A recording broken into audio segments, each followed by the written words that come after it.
Hi, ഒരു petrol പമ്പിൽ പോകുമ്പോൾ എങ്ങനെ കാറ്റടിക്കണമെന്ന് നമുക്ക് നോക്കിയാലോ. ഇതാണ് പെട്രോൾ പമ്പിലെ കാറ്റടിക്കാനുള്ള മെഷീൻ. ഇതൊരു 2-in-1 മെഷീനാണ്. അതായത് ഇതിൻ്റെ അകത്ത് നമുക്ക് നൈട്രജനും ഉണ്ട്, സാധാ എയറും ഉണ്ട്. N2 എന്ന് കാണുന്നതാണ് നൈട്രജൻ. ഇപ്പോൾ നൈട്രജനിലേക്കാണ് സ്വിച്ച് കിടക്കുന്നത്.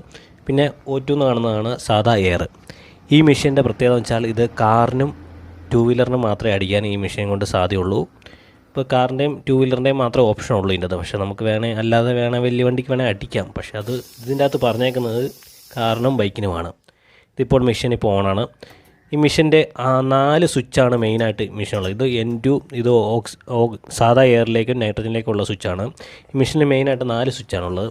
ഒരെണ്ണം ആദ്യത്തെ 2 അപ്പിൻ്റെയും ഡൗണിൻ്റെയും സ്വിച്ചാണ്. ആദ്യം കാണുന്ന 2 യെല്ലോ ബട്ടൺ, ഇതാണ് ഇതിൻ്റെ ഒരു കുത്താനുള്ള നോസിൽ.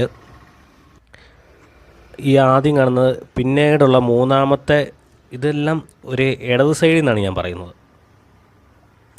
3-ാമത് കാണുന്ന ആ പച്ച ബട്ടണാണ് ഫ്ലാറ്റ്. അതായത് നമ്മൾ കുത്തി കഴിയുമ്പോൾ ചിലപ്പോൾ കാറ്റ് കയറത്തില്ല. അപ്പോൾ അയത്തി ഞെക്കുവാണെങ്കിൽ കാറ്റ് അൺലിമിറ്റഡ് ആയിട്ട് കാറ്റ് വന്നുകൊണ്ടിരിക്കും. പിന്നീടുള്ള ആ ഒരു